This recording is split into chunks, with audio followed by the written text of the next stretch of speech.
The ZAPDOG, aka the Pedigree, with the big FLACO. It's from convict perspective. I just like to welcome FLACO to the channel. Much respect to him. He got me on his channel, and I pay it return. What goes around comes around. That's a real man.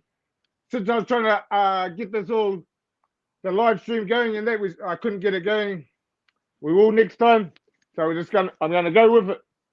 Okay, FLACO, how are you today, brother? I'm doing okay, brother. Okay, brother, how did you get your nickname? Man, long story. So I used to go hang out with one of my homeboys, right? Go to their house, and they were Bolivian, from Bolivia, right? And I used to eat over there all the time, right? And I was really skinny. So I'd be hanging outside, sometimes outside drinking and all that. And then his mom would be like, go call FLACO. Call him in the house. He needs to eat. And then they always feed me, man. So my homeboy's mom called me FLACO. But what does FLACO mean? Skinny. Skinny. Oh, yeah. Skinny, man. I was like, shoot, like in high school, like 6'1", 6'2", like 130. Maybe skinnier. Oh, fuck, tall and skinny. Fuck, I was short and fucking skinny. Brother, how did you come up with your name, Convict Perspective? Well, the Convict's Perspective, right, came out between me and Rojo. I'd been on stories written by current prisoner. I brought several of the dudes on to get on that channel, right? And we wanted to do something different, like dialogue type of channel, right, where we just discuss topics. And we said, okay, well, we're ex-convicts because we did prison time. Let's call this a convict's perspective, because we think that at times convicts maybe have a different perspective because they've had a different experience in life than other people. Definitely, and yes. So, brother, where you from? I'm from California. I'm from a small town called Milpitas, right, which is right next to San Jose, which is in the Bay Area by San Francisco. You know, Northern California. You know. What's your blood? Oh, shout out to all of Cali when I put this on live, and shout out to all the world. What's your bloodlines, brother? All these Christians. I'm mostly Italian. I'm Italian. My dad's mom was Native American. And then just other bloodlines. I don't know really everything that I have. I'm pretty much a mutt. You know what I mean? Like I'm a mongrel. Not a mutt. You're a fucking mongrel. I'm a mongrel. You're a mongrel, brother. Hey, shouts out to New Zealand, man. Hey, much love, much respect, much support, man. Tap into me on Convict's Perspective, guys. I love you guys out there in New Zealand, man. Good. And back at you, Kelly, and around the world, everybody that's going to listen, me and FLACO will work together. I'll jump on his channel. He'll jump on mine. I'll get better at this. He'll help me a bit more next time. I helped him for about a half hour, guys. We had fun. He helped me, give me encouragement to get my channel blown up. I listened to FLACO for about 4 or 5 years, going to sleep listening to him, and his stories made sense. Anyway, it's not about me, it's about FLACO. But any question I ask, you can say no comment, and we'll pass it. Your read connection, your affiliation. Well, I'm nothing now. I'm a dropout, but you know, I was affiliated with the Norteños, the Structure, and the NF at one time. This was a game banger and was always in the mix, you know, from the age of like 12 years old, you know, until about 18, 20 years almost. You know what I mean? Yes. I ran with some of the most hardcore criminals in Northern California within my group. You know what I'm saying? Yes. You know, I held positions. You know, I was a soldier though too. I followed orders. You know what I mean? You know, whenever I needed to step up in the circumstances, I would step up. You know what I mean? But for the most part, you know, prisons, it's hard to explain unless you lived it. You know what I mean? So, but too much on that. I'll get there. So you're connected with the rest of the familia. So next, where were you born, Kelly? California. Hayward, California. How was your upbringing? My upbringing, okay, look, it was pretty basic, you know, a little bit. Okay, my dad was one of those dudes that like to spend money on himself. So we lived poor while he did whatever the fuck he wanted. You you know, I mean, I got love for my dad and respect for my dad. He probably just did the best he can, but you know, a lot of physical abuse, a lot of mental abuse, a lot of stuff that just happens in the household that you're told not to tell anybody. You're told to shh, don't let nobody know, because apparently it wasn't supposed to be happening. Some of the shit that I seen as a kid, you know, everything from like, you know, my dad was really violent. You know, I mean, I learned a lot of his behaviors from him. Like he'd shoot the gun off in the house and shit, like fucking, you know, take off on my mom, break shit, you know, all kinds of shit. You know what I mean? Like, you know, I remember as a kid, the cops were in our backyard over the dogs. You know what I mean? Like this, my dad go out there with a gun, click it back on the cops. I'm lucky he didn't get shot. And, you know, it was one of those type of childhood. And when my mom finally had the courage to break away, I went with my mom, and we lived pretty. We didn't have no money. We didn't have shit. But you had each other. Yeah, but I was still doing. I already was running the streets by myself at that time. Yes, we'll get so. Were you born, your upbringing, your family life? What was your best moment that you can remember in your childhood, brother? Like before you turned it, like before 13 years old. Like, what was your best that you can remember? I don't remember. Okay, brother. I honestly don't, man. I didn't have. I blacked out a lot of my childhood. Yeah, trauma. Yeah. School. We go to school in Cali. In California, I went to school. I never left California until later on in my adult life. I went to you know, the regular elementary schools and the junior high, and I got kicked out of junior high. You know what I'm saying? I was already getting kicked out of schools basically when I was in like 5th grade, 6th grade. I got expelled in 8th grade. You know what I'm saying? You know, went to high school. I went to I got arrested twice at the high school. You know what I mean? Got kicked out of schools, you know, all kinds of. I went to a lot of high schools, like 1, 2, 3, 4, 5, like 8 high schools, I think. Yeah. So really, you didn't have a certain base of friends. You just went from there to there. Well, we mean friends? Like, no stability, but every school you went to, your friends were it was the same hood, was it? No, I'd be like the only. I'd be the only one. I'd be the only one from my hood sometimes at some of these high schools. Yeah. You know what I'm saying? The struggle was real. The truth hurts right from the start. Yeah, man. So you didn't fit in at school, and obviously you didn't like it. I mean, I went looking for the females. Yeah, because you're Italian blood, hey brother. Can you remember your best moment? Obviously, your best moment at school. The females. You know, my best moment at school. I don't remember in school, right? I mean, it was fun. Like when you know, I used to get excited when we were going to get like in little riots at school, or fights at school, or you know what I mean? Yeah. No sports. Sports. No, I like sports, man. I played. Okay, I went to the boys' ranch, like a juvenile delinquent center, and then I learned to play. I played basketball and I did all the other stuff there, man. But I played sports, but by the time I got into high school and junior high, I was already getting in trouble, so I couldn't play. Yeah, and as how for the people viewers, how tall are you, Flaco? I'm 6'5". Yeah, he's bigger than the ZAPDOG. So best moment. What about your worst moment at school? Right, your worst, like, did anyone wipe you out or the worst thing you can remember in school? I got beat up one time. Gang banged or just beat up? Yeah, I got gang banged on. I mean, yeah, I got gang banged on. My homeboys went up to the high school and they tagged it up, right?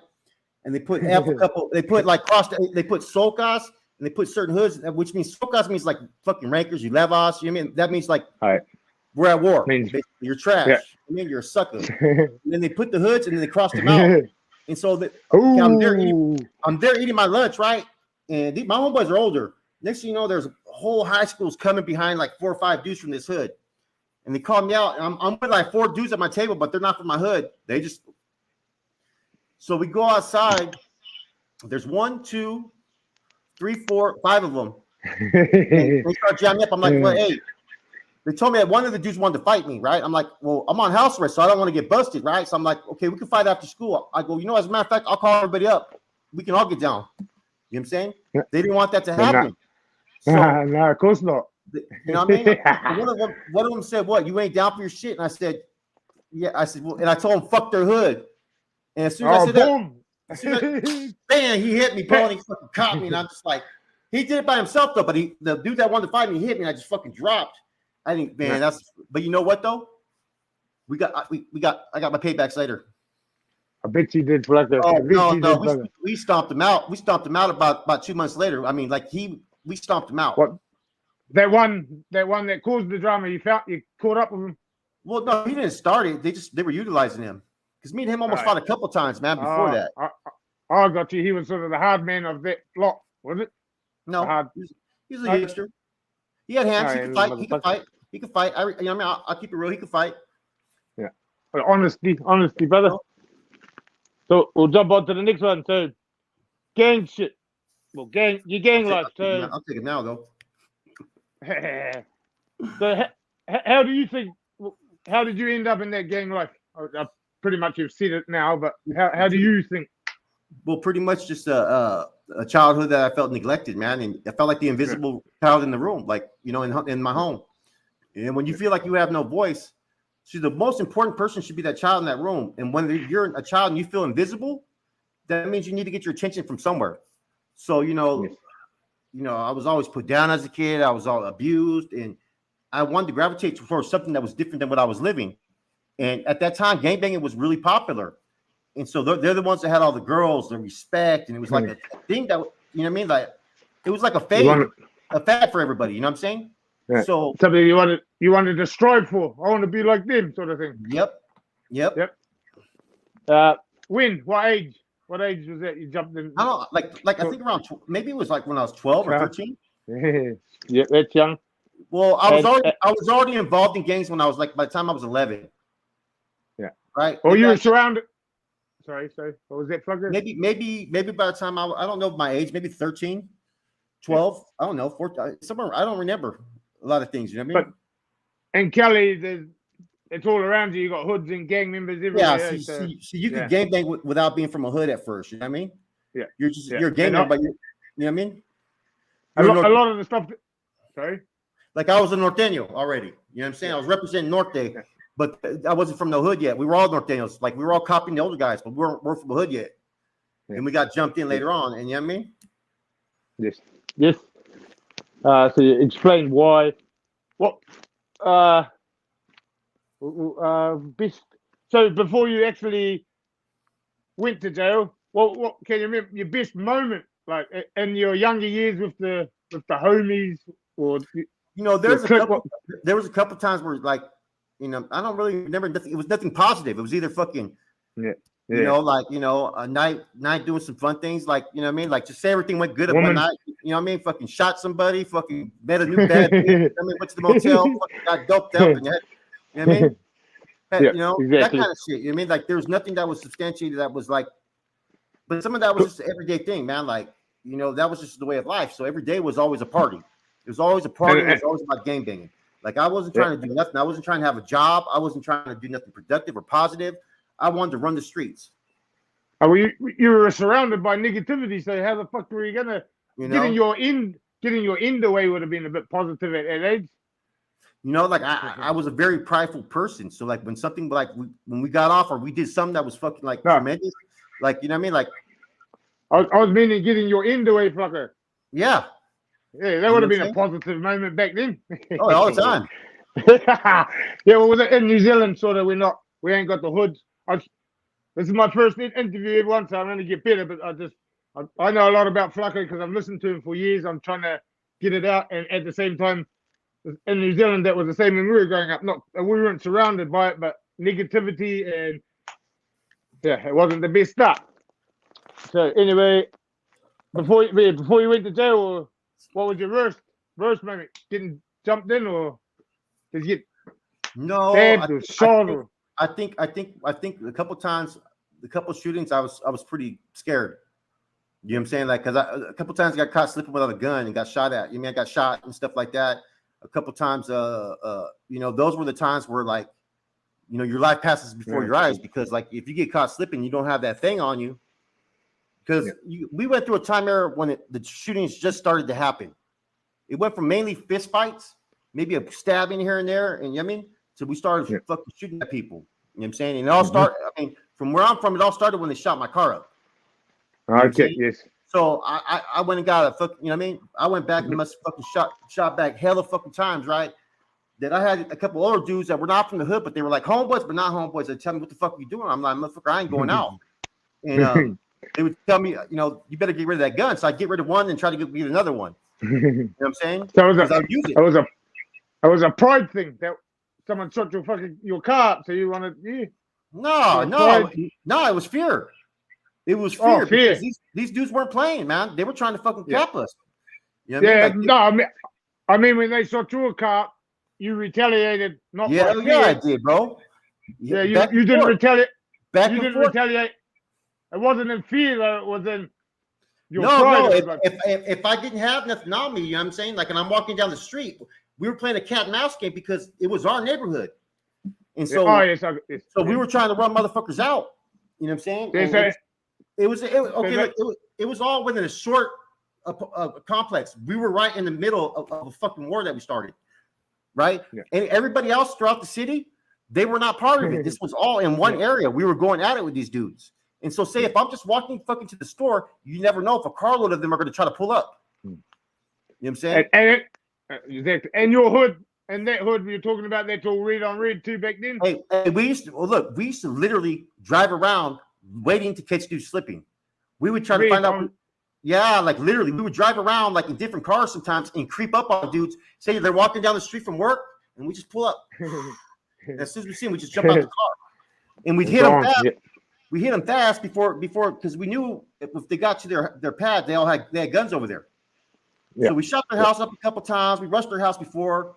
They called the cops the first time on us right before they ever shot at us, and then you know.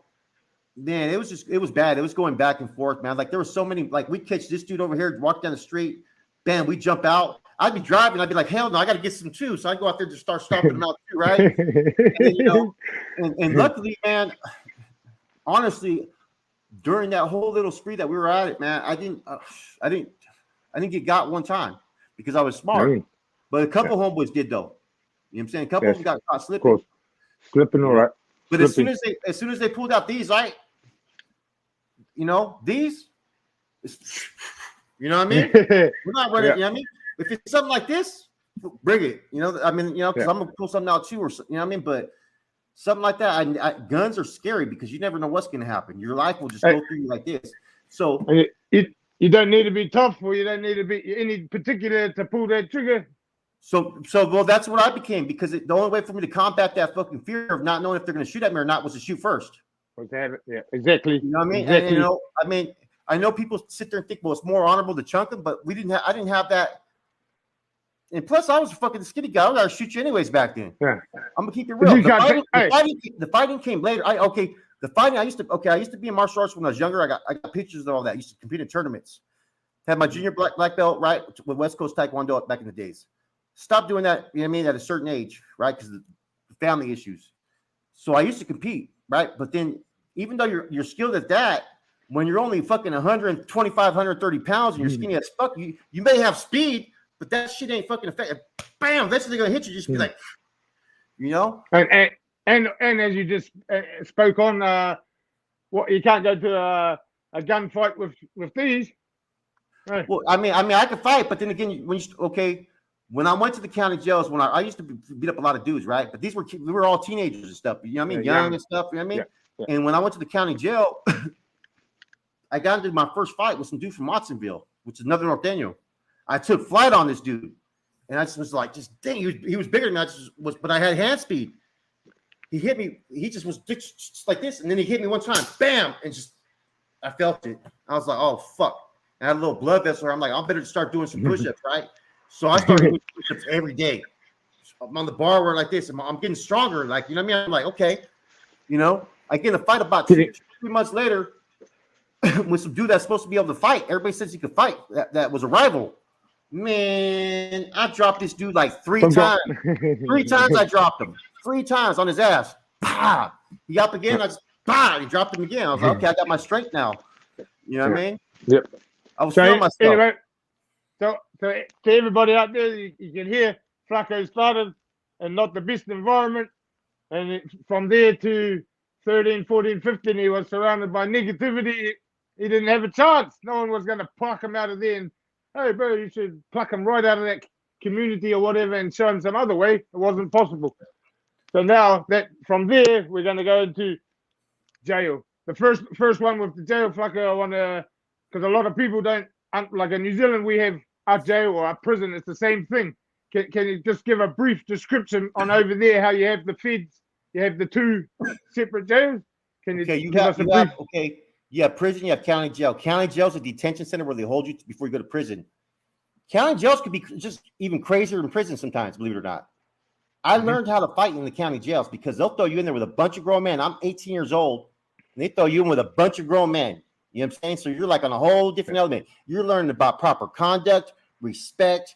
You're learning convict stuff that you don't know because you're fucking a fresh fish. And I was at least one that listened. So that's why I never really had any issues. If I did something, it was because I didn't know any better. Yes. You know what I'm saying? So what you're saying, that's like what did you say?